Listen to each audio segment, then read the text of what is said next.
नमस्कार, मैं हूं हुसैन और आप देख रहे हैं इन-डेप्थ। हमेशा मैंने अपने पेज से कुछ ना कुछ दिखाया है। आज अपने पेज पर मैं कुछ और बातें करूंगा। आप मेरे पीछे का इलाका देखकर ये समझ सकते हैं कि मैं कहाँ खड़ा हूँ। इस समय सियासत महाराष्ट्र में जोर शोर है। विधानसभा में हंगामा मचा हुआ इस बात को लेकर के है कि आखिर धारावी का माई बाप कौन, धारावी का होगा क्या। और ये बात भी सही है कि धारावी अब देखा जाए तो कुछ ही दिनों में बड़ी बड़ी इमारतों में तब्दील हो जाएगा। लेकिन जब आप YouTube के तहखाने में जाकर मेरे वीडियो को तलाशेंगे तो आपको एक वीडियो जरूर नजर आएगा और ये बात करता हुआ कोई पत्रकार नजर आएगा कि आखिर अब धारावी का क्या होगा। जब ये तब्दील हो जाएगा, इमारतें खड़ी हो जाएंगी, फैक्ट्रियां बंद हो जाएंगी, तो ये लोग कहाँ जाएंगे। इसका सवाल, इसका जवाब हम लोगों से मांग रहे हैं कि आखिर अब धारावी का माई बाप कौन। आप देखिए कि वक्त बदलता गया, इस तरह से एक पर एक मंजिलें खड़ी होती गई। इन मंजिलों को देखकर ये अंदाजा मत लगाइए कि ये कितना बड़ा होगा, अंदाजा ये लगाइए कि छोटे से घर में कितने लोग रहते हैं। मैं अंदर भी चलूंगा, उस घर के नजारे भी दिखाऊंगा कि कैसे छोटे छोटे कमरों में लोग रहते हैं। 4-5 जहां हम ठीक से बैठ नहीं सकते, वहां 5 लोग यहाँ पर अपना गुजारा करते हैं। इसके बाद भी सरकार, खैर हम एक बात और कह दें कि हम विकास के खिलाफ नहीं है, लेकिन खिलाफ हम किसी चीज के नहीं है। पर बात यह है कि जब यहाँ से फैक्ट्रियां चली जाएंगी, लगभग एक बहुत बड़ा 5 लाख से ज्यादा लोग यहाँ पर चमड़े और छोटे मोटे व्यापार करते हैं, जिनका आर्थिक राजधानी में बड़ा ही रोल है, जो शायद उनकी इनकम से देश राष्ट्र में जीएसटी की और टैक्स की भरपाई होती होगी। लेकिन अब वो लोग कहाँ जाएंगे। इन घरों को मैं फिर दिखाऊंगा, काम दिखाऊंगा, यहाँ पर वो छोटे छोटे चलते रोजगार दिखाऊंगा।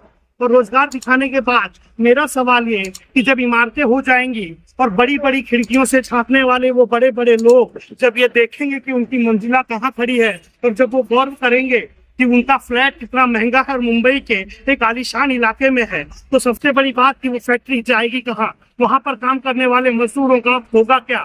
दिखाते हैं आपको उन घरों की तस्वीरें जिसमें कैसे लोग गुजारा करते हैं, इन फैक्ट्री की तस्वीरें, वो भी आप देखिए कि कैसे वहां पर मजदूर काम करता है, उसे मजदूरी मिलती है और उसका घर चलता है। लेकिन इसके बावजूद जब ये नहीं होगा तो इन मजदूरों का क्या होगा, एक बड़ा सवाल है। कब से काम कर रहे हैं हम लोग यहाँ पर 2013 से कर 13 से कर रहे हैं और लगभग 10 साल 12 साल हो गए यहाँ पर काम करते हुए। देखिए, वो मैं दिखाना चाह रहा था कि धारावी इसीलिए जानी जाती है, कम जगह में कैसे ज्यादा लोग, कैसे एक के ऊपर एक मकान बना करके जीवन व्यतीत होता है इन इलाकों में।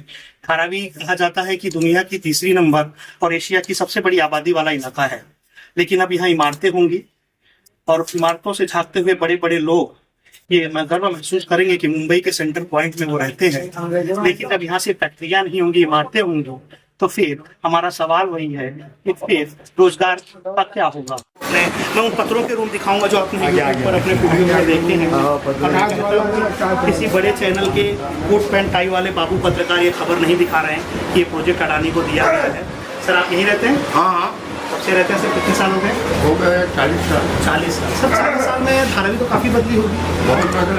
अब भी धारावी सुन रहे हैं खूब बदलने वाली है, इमारतें आ रही है, बिल्डिंग आ रही है, प्रपोजल दे दिया गया है। अभी कुछ आया नहीं है। आया नहीं है, लेकिन मैं सुन रहा हूँ कि मेरे पास एक लेटर है जिसमें लिखा है कि 18 तारीख से डोर टू डोर जा करके जानकारियाँ दी जाएंगी, सरकारी लोग आएंगे। अफवाह है, बाकी कुछ अफवाह है। लोगों के मन में किस प्रकार का डर बना हुआ है अभी धारावी को लेकर? अभी हम लोग को किसी का डर नहीं बना हुआ। बहुत बढ़िया, ये अच्छी बात है। ये अच्छी बात है कि लोग मिसगाइड नहीं हो रहे हैं। ये बहुत अच्छी बात है कि लोग अफवाहों पर ध्यान नहीं दे रहे हैं और इनसे तलाश अच्छी लोग इस टाइप के जमीन से नीचे यही इस टाइप के मकान एक्चुअली धारावी की असली पहचान इस तरह के मकान हुआ करते थे। अब तो यहाँ पर कई पक्के मकान भी मुझे नजर आ रहे हैं। उसी तरह के तो मकान, ये मकान बताते थे कि मुंबई की धारावी बस्ती है, यहाँ पर कम दायरे में ज़्यादा लोग रहते हैं और बारिश आने के बाद बारिश में सब पानी भर जाता है। तो धारावी बदली है, कई दशकों में बदली, आने वाले दशकों में शायद अब ये धारावी देखने को न मिले। लेकिन जब आप अपने YouTube के कीपैड पर जाएंगे और वीडियो की तलाश करेंगे तो शायद मेरा ये वीडियो आपको याद दिलाएगा कि धारावी ऐसी भी थी। इससे पहले भी पत्रकारों ने आपको दिखाया होगा, लेकिन मैं विशेष रूप से दिखा रहा हूँ कि जब ये बड़ी इमारतों में तब्दील होगा तो वो कल कारखाने के मजदूरों का हालात क्या है, ये जाकर तलाशिएगा। लाइक और सब्सक्राइब जरूर कीजिए। इन गलियों में भी कलाकार रहते हैं। जरूरी नहीं कि कलाकार आपको बैंड्रा बैंडस्टैंड पर मिल जाए या अंधेरी के लोखंडवाला में मिल जाए। धारावी की गलियों में भी अच्छे कलाकार रहते हैं, बशर्ते उन्हें मौका मिलना चाहिए। में मेरा बड़ा भाई है, मेरे पापा है और हम लोग 4 भाई एक बहन है। तो फिलहाल तो यहाँ का मतलब ऐसा सीन है कि कारखाना बंद करना पड़ेगा। तो पापा चले गए आउट ऑफ कोई, भाई भी चला गया। मैं यहाँ पर हूँ क्योंकि मैं ऐसा आर्ट करता हूँ, तो पापा चाहते कि तू कुछ कर, तो ये बार तो इसलिए मुझे यहाँ पर छोड़ा है। अच्छा, चलो बहुत बढ़िया। कैफ, कैफ तुम्हारा कोई चैनल है या फिर कुछ तुम चलाते हो जिससे लोग तुम्हें कांटेक्ट कर सके? हाँ, यूट्यूब पे मेरा चैनल है कैफ17G और इंस्टाग्राम पर भी है। ठीक है, तो हम ऐसे कहेंगे कि ज्यादा से ज्यादा लोग आपको देखें और ज्यादा से ज्यादा तक लोग आपका रैप सॉन्ग पहुंचे। ठीक है, यही धारावी में इसी तरह से धारावी को जो है वो देखा जाता था कि पतरे के मकान, छोटा सा कमरा और ज्यादातर लोग। ये आपको यहाँ पर कई मकान जिन इलाकों में आए वो पक्के मकान है, वो पतरे के मकान आपको दिखाएंगे। लेकिन सबसे बड़ी बात यही थी कि इतना बड़ा इतना तब्दील हुआ है, लेकिन कुछ निशानियाँ आज भी हैं यहाँ पर जो ये बताती हैं कि धारावी पहले कैसा रहा होगा। अब तो पक्के मकान है, लोग बदले हैं, कुछ जा चुके हैं, कुछ पुराने हैं भी, कुछ नहीं है, बहुत कुछ है। बताया जाता है कि एक आंकड़े के मुताबिक 2011 में यहाँ लगभग 10 लाख की आबादी थी, आज 16 से 17 लाख की आबादी है। लेकिन इसका सही डेटा की जानकारी मैं बताऊं तो ये सरकार के पास भी नहीं है। सरकार इस डेटा की जानकारी कैसे इकट्ठा करके कैसे सभी को भर देगा, एक बड़ा सवाल भविष्य में खड़ा जरूर होगा। गलियाँ बहुत कुछ कहती हैं, शहर की हों, इलाके की हों या मोहल्ले की हों, क्योंकि गलियों में ही अक्सर इतिहास छुपा होता है उस इलाके का। आइए हम आगे चलते हैं और दिखाते हैं कि कैसे होता है।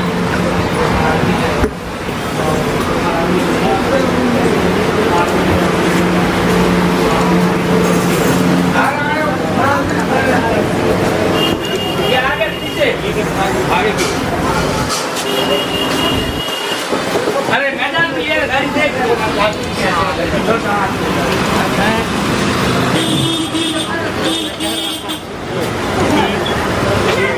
पतरे के मकान इस तरह के दिखाए जाते हैं, मकान बने हैं। उस पतरे के मकान पतरे से बना हुआ ये तपता हुआ इस समय जो 34-35 डिग्री सेल्सियस में ये पतरे का मकान तप रहा होगा।